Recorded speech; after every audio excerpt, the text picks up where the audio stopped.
तो इस उत्तर प्रदेश के मुकाबले में जैसे कि आप देख सकते हैं कि सिर्फ सपा और भाजपा में नहीं है माहौल, बहुजन समाज पार्टी भी अपना वर्चस्व बचाए और बढ़ाए और बनाए रखने में पूरी तरीके से कसर कर रही है। यहां पर सतीश चंद्र मिश्रा पहुंचे हैं रायबरेली में और उनकी चुनावी जनसभाएं यहां पर चल रही हैं।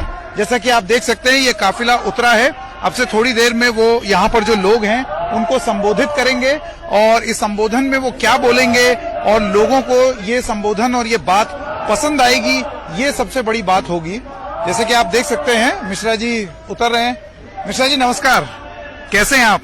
आपकी नमस्कार, कैसे हैं आप? आपकी जनसभा जो है उसको हम यहाँ कवर करने आए हैं और आपसे सवाल कुछ पूछने थे।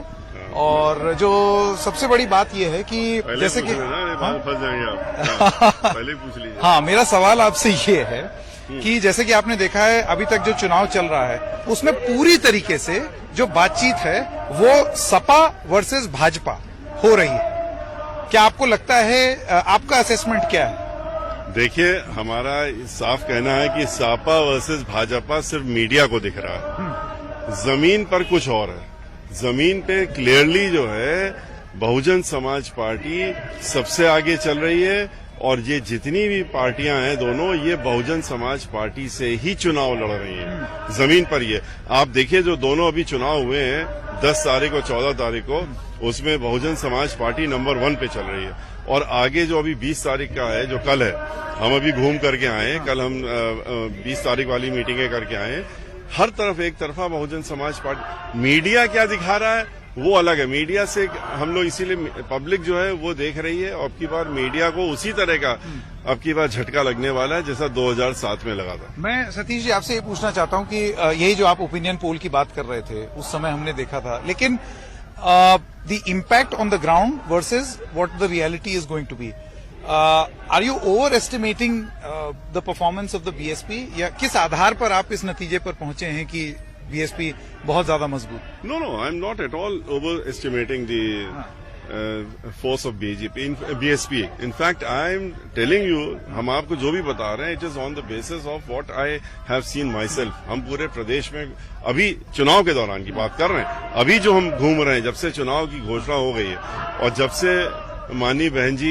की रैलियां भी शुरू हो गई हैं। हमारी रैलियां तो पहले हो चुकी थी, अब तो ये 3rd राउंड है, लेकिन इसके पहले और जो माननीय बहन जी की रैली चल रही है, आज भी अम्बेडकर नगर में उनकी रैली थी, ऐतिहासिक भीड़ थी। अभी वहां न्यूज आ रही है कि इतनी भीड़ कभी किसी ने देखी नहीं अम्बेडकर नगर में जितनी आज देख रहे हैं। तो जो ये हम आपसे असेसमेंट कर रहे हैं, ये हम आपको बता रहे हैं, जो हमारी मीटिंगें हो रही हैं, बहन मायावती जी की मीटिंगें हो रही हैं, ग्राउंड लेवल में जिस तरह से लोगों को बहुजन समाज पार्टी के समर्थन में जोश उमड़ा हुआ है, और हर व्यक्ति, हर वर्ग का, ये नहीं कि खाली एक वर्ग का, चाहे वो ब्राह्मण समाज के लोग हों, चाहे वो दलित समाज के लोग हों, चाहे अल्पसंख्यक समाज के लोग हों, चाहे वो बैकवर्ड समाज के लोग हों, किसान हों, सभी, हर आदमी जो है इस समय बहन मायावती जी की सरकार चाहता है। उसके पीछे एक कारण भी है। कारण यही है कि वो लोग चाहते हैं कि जो डिवाइसिव पॉलिसी चली है और पॉलिटिक्स चली है, उससे वो छुट्टी पाना चाहते हैं। तो वो सपा को क्यों न चूज करके बसपा को क्यों चूज करेंगे? क्योंकि देखिए, एक लॉ एंड ऑर्डर की बात की जा रही है।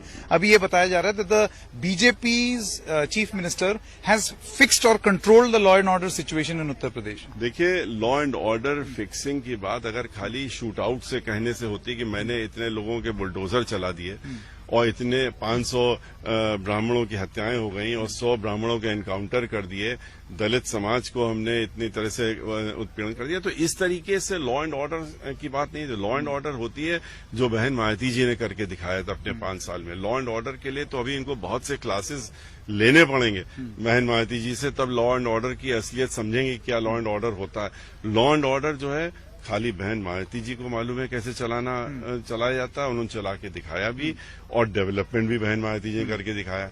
ना इन्होंने डेवलपमेंट किया, सिवाय खाली विज्ञापनों में इनका डेवलपमेंट दिखा है, उसके अलावा कहीं जमीन पे तो कोई डेवलपमेंट दिखा नहीं। आज भी आप यहां से आए हैं, यहां के बाद कोई अम्बेडकर गांव आसपास कहीं का होगा, पूछ लीजिएगा और चले जाइएगा, और वहां जाकर के आप देख लीजिए डेवलपमेंट। 29,500 अम्बेडकर गांव है इस तरीके जो आपसे मैं कह रहा हूं, देख लीजिए जाके।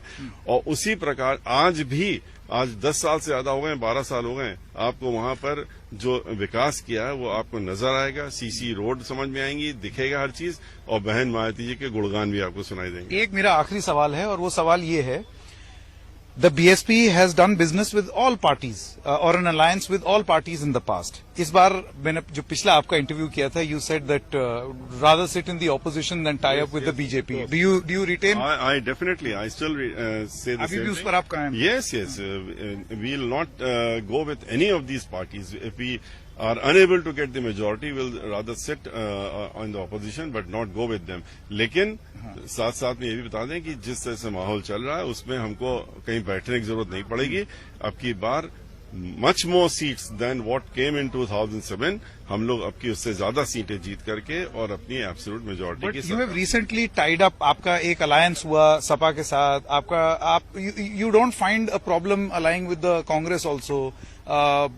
तो आपको लगता है कि अगर ऐसी अपॉर्चुनिटी आती है, if a situation arises, you may explore the possibility, आप सोचेंगे उस बारे में? नो, क्योंकि ये बीएसपी कर चुकी है। नहीं कर चुकी होगी तो कटु अनुभव से ही तो सीखते हैं। हम लोगों ने जितने ये अनुभव किए, उसका कटु अनुभव जो है उसको सीखने के बाद ये निश्चित रूप से निर्णय है, तय है कि हम लोग अब की बार किसी के साथ में गठबंधन में न पहले गए चुनाव के पहले, ना भी और ना इसके बाद जाएंगे। हम लोग सब एक साथ रहेंगे। आज देखिए सर्व समाज हमारे साथ जुड़ा है, आपने यहाँ पर भी देखा इतने विलेज में अंदर जा करके कि किस तरह से सर्व समाज जो है आज बहन मायावती जी को देखना चाहता है। और हमने जैसा कहा कि अब की बार हर वर्ग जुड़ा हुआ है हमारे साथ में। आज भी जितने लोग यहाँ पर आप देख रहे हैं, आप डॉक्टर पांडे जी हैं, ये यहाँ के मंत्री हैं, समाजवादी पार्टी से रहे हैं मंत्री, उनकी सगी भाभी हैं और हम लोगों के साथ में जुड़ी हुई है मनोज पांडे की। तो आज सारे लोग इसी तरीके से छोड़ करके अपने जहां इधर उधर फंसे हुए थे, समाजवादी पार्टी के साथ तो खासतौर से वो लोग इतना दुखी हैं कि उन्होंने देखा कि किस तरह का उनका गुंडा राज, माफिया राज, दंगे फसाद सब देखे और उसी को उन्होंने रिपीट करने का काम किया भारतीय जनता पार्टी ने। और तभी आज ये लोग मानने पर तैयार हो गए कि ये दोनों एक ही हैं, एक ही सिक्के के दो पहलू हैं और तैयारी भी साथ में करते हैं चुनाव की। अभी आपने देखा कि किस तरह से चुनाव शुरू हो रहा था, उसके पहले आरएसएस के चीफ भागवत साहब और श्री मुलायम सिंह यादव बैठ करके दिल्ली में योजना बना रहे थे चुनाव की। तो ये अंदर से भी मिले और खुल के भी मिले हुए। BJP and SP are in an secret alliance? Now they are in open alliance. अभी से नहीं, अलायंस तो इनका 2003 में जब इन्होंने सरकार बनवाई थी समाजवादी पार्टी की, भारतीय जनता पार्टी ने तो बनवाई थी और कांग्रेस से मिल करके, तो उसके बाद तभी से ये अलायंस में एक साथ हैं। उसके बाद प्रधानमंत्री बनने के लिए पार्लियामेंट के अंदर मुलायम सिंह यादव जी ने उनको बधाई दी, एडवांस में कहा कि मेरी शुभकामनाएं आप बनिए। उसके बाद अभी आप देख रहे हैं किस तरीके से मिल करके आए दिन योगी जी के साथ, उनके साथ इनकी तस्वीरें जो उठने बैठने की वो सब आती रहती हैं। और अब तो सीधे सीधे शीर्षस्थ जो हैं भागवत जी के साथ बैठ करके अपनी प्लानिंग बनाई है। तो ये लोग तो मिले हुए हैं ही हैं और खुल के मिल गए हैं। पहले अंदर अंदर मिलते थे, अब ओपनली मिल गए। मेरा आखिरी सवाल, एक अपने आप को 300 दिए बैठा है, एक 400 दिए बैठा है, 3 छोड़ा है सबके लिए। बसपा का क्या मूल्यांकन? देखिए हमारे क्या बार कितने पार?